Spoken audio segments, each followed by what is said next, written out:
to get the hang of this.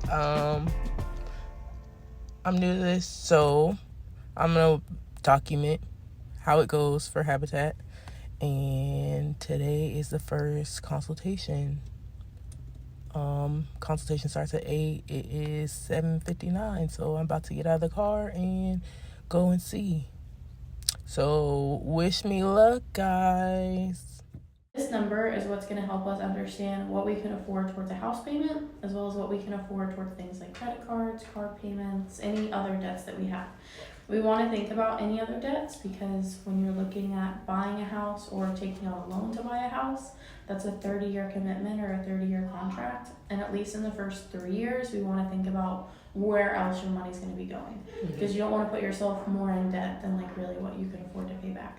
So Habitat, we're a builder, we're a lender, and we also help people with down payment assistance because most people that buy with us can't afford a loan big enough for the real price of houses right now. So when we build a house, we don't get to say what it's worth, even though like we use volunteer labor or the cost of materials, whatever it is, we have to sell it based off of market value. And Habitat says that an affordable house payment is 30% of somebody's income. There's different types of loans out there to buy houses. So there's conventional loans, there's government loans, there's different percentages in different places. It just really depends on how you buy a house. So we use a 30% rule. Some lenders could go all the way up to 43% of your income just going to a house payment. So we try to look at the lower number, again, because we're not really in the business of putting people in debts that they can't pay back, right? So the numbers that I have here are gonna kind of adjust depending on where exactly we decided to buy a house. Because things like property taxes and homeowner's insurance, those dues really depend on where a house is sitting because it's usually based off of the value of the house. So if we were to consider the cost of taxes, like in Lehigh, the number here is pretty similar. The one difference might be where exactly we're building might not be in an HOA, right?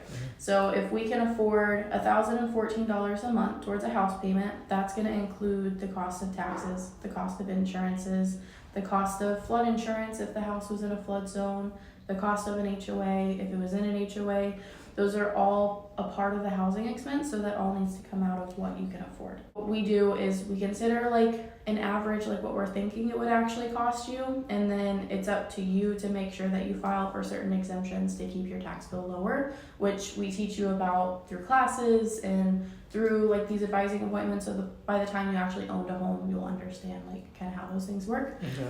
So we're like super particular and detailed about the debts and the income and making sure, again, that we're not just pushing you into qualifying for a loan and making sure that you really can.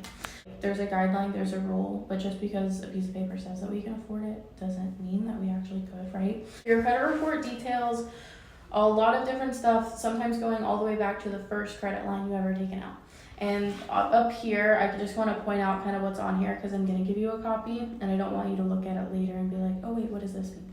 So up here, we have your like identifying information so that we know exactly whose credit report we're looking at, so we know that this is you.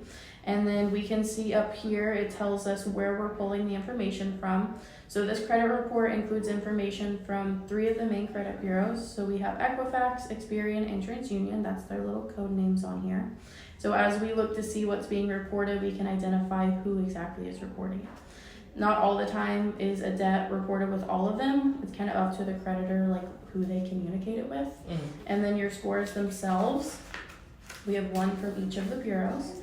Whenever you buy anything on credit or you're trying to take out credit, it's up to the person trying to give you the credit, what exactly they're looking at, or really like what calculation of the score they want to use. So when like you bought your car or you take out a credit card, if they're 2 different kinds of loans, they have their own rules and how they look at things. But for the purpose of mortgage lending, we look at just the middle. And with Habitat, there's not a minimum score requirement. It's more so what are the details, who do you owe, how long are you going to owe to them for, and those things could impact your score, but it's not always completely related. So collections are something that we consider and that we are pretty strict about, but medical collections isn't one of them. You had 2, okay. So it looks like 1 you're still current on. I see the payments being paid whenever you take out anything against it. But this one, I don't see any payments being made. And this was the one that was originally opened way back in 2019. So this one is an example of one account that we will have to address. So on here, the name, Capital One, this one's easy because it's still through the same people that you took out the credit against. Sometimes these debts can be sold to other collections agencies and then you have to contact them. They have to look up the account and try to find out. But this one, we need to contact Capital One to see what's going on. If it was a mistake in the reporting that you're past due, maybe they offered you a new line of credit and then they didn't transfer the information over. Or if this really is past due, we need to get it settled for less or paid so that this balance isn't something that's gonna be a risk in a house. Okay, so this is one. And then this one is pretty similar, but this one's been closed for a lot longer. This one's been closed since November of 2018 with a total amount past due of $539 with First Premier. So that's another one that because of the types of debts that they are, we don't have any type of exception for them, and we'd want to see them paid before you actually like purchase the house. Okay, and then we have medical debts, and then medical. This is the Bank of Missouri, so this is one that's being serviced now by a different collections agency than who originally gave you the credit. So it's being serviced by National Credit Adjusters for a Bank of Missouri, probably like a store card or a credit card somewhere. I don't know, I've been trying to dispute that one for a while because I don't know anything about that one. Gotcha. So it does look like, and I can see it's in dispute still with Experian and TransUnion, and it looks like it's been removed from Equifax completely already. So we can either keep disputing it, get it deleted, or if they're willing to settle for less, you could. It just makes it so that you're no longer responsible for the total amount that they said that you were responsible for. And then the last bit of our student loans. This Capital One account is the account that looks like it's still open, and your last payment was made in November. I just have highlighted a history of payments here, so it looks like back in February we were late on it. We're almost to a year of not being late anymore, so as long as we keep managing this account and not be late in the future, it's fine. And then, so this is now being serviced here, right? But the original Bank of Missouri account is just reporting the old history, but it's closed and then it's been transferred. So this isn't something that you have to address because they're the ones that are holding it. That's just an example of kind of what's affecting your credit score. So even though you don't have two different accounts, right? It was just one account, they can kind of report it twice and affect your score double, okay? And then you have an auto loan in the amount of $334. And if we look at when you open this account and what the original term was, we know that you're due to be paid off in December. So since this account is so close to being paid off, this isn't a debt that we're going to consider long-term because it's going to be paid in full by the time you actually close on a house. Is your plan with this car to pay it off and keep the car? Do you have a plan to go out and buy another car? Sell the car? We'll probably end up just keeping it. Just keeping the car, okay. Because we have to think about what percent of our income is going to other things. And if you did have like a big payment like this, we might get into the percentage that's really not allowed. You can have up to 11 to 13% of your income going to any minimum payments. Since this isn't a long-term debt, we're only thinking about the student loans, which is only the same as 2% of your income. So in the case that you did want to get into another car payment, make sure we talk about it first so that you don't end up going over kind of the percentage that's allowed, okay? And then these are closed accounts, so I don't have them highlighted. You don't owe anybody anything, it's just the history of accounts, okay?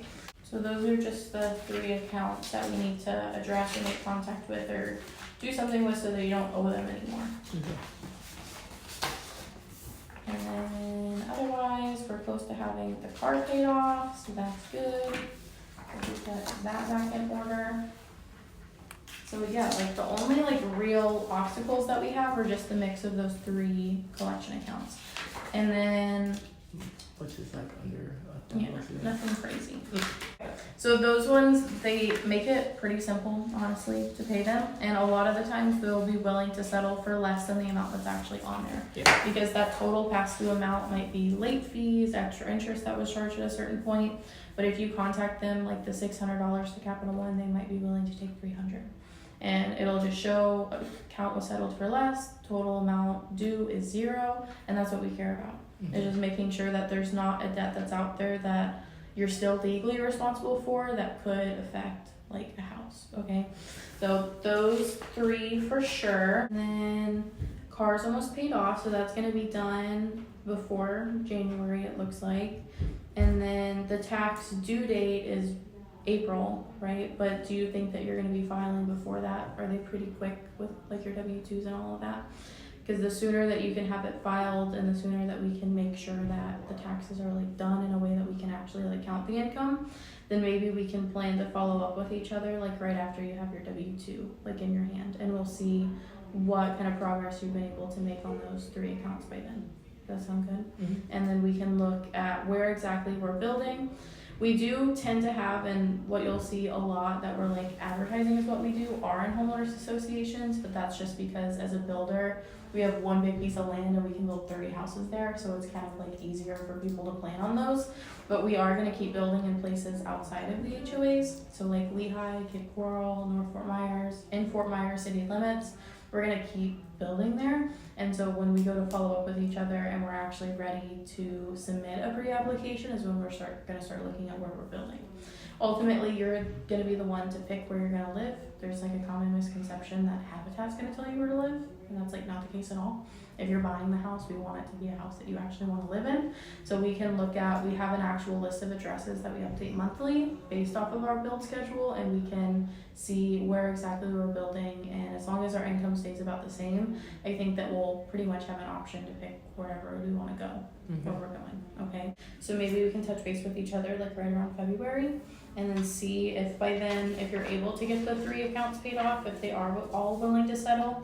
And if for any reason they're giving you a hard time and getting anything paid, I'm gonna give you my phone number and my email, and we can just update each other.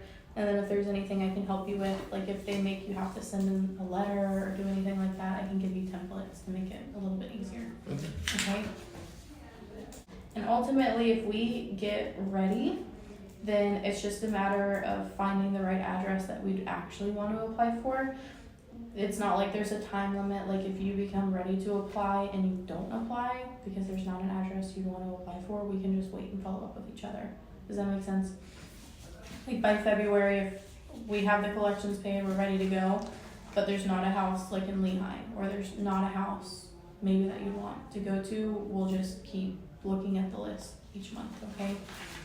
And then the ultimate cost before actually buying a house, closing costs are just $2,000. The real cost that's paid to make a loan now is like $11,000, but we keep it the same for everybody. It's just $2,000, and the more that you have in savings at the time of actually applying, the better, because ultimately you're not the only person that might be ready to purchase a house at that point in time. So if we have enough in savings, we have our debts paid, all of that, that's just gonna put you like better prepared, so that when we're comparing to see who can we actually assign each house to, you have kind of all the factors that make it so that you're responsible. Okay. Alright. Well, it was good to meet you. Thank you. You're welcome. Again, call me literally anytime that you'd like to. And we'll definitely see each other right after the first of the year. Alrighty. Okay. Thank you. Okay, there you go. The first meeting is complete. I think it was pretty successful. She said that I had 3 credit cards that I need to pay off, which they're under like $1,000. The car note, I have under $1,000 before it's due. And it's crazy because honestly, if I wouldn't have ever went to this meeting this soon, I was going to tell them to come and get my car because I'm tired of getting it fixed. But I mean, God works in mysterious ways, right? So I'm going to complete the car payment and do what I have to do. And then by the time I go and see her again in February, then it should be time to start phase 2 and get these classes done. So hopefully by the end of next year, me and my kids will be moving into a completed house. Thank you for watching. Like I said, it's my first time doing this. It's kind of weird talking to a camera and there's no audience, but bear with me. I'm sure I'll get better. I'll stop being so camera shy. But if you have any questions, ask and I'll do my best to answer them. Yeah, stay tuned. I'm gonna post. I'm gonna make sure that you guys see the process, the whole process from start to finish.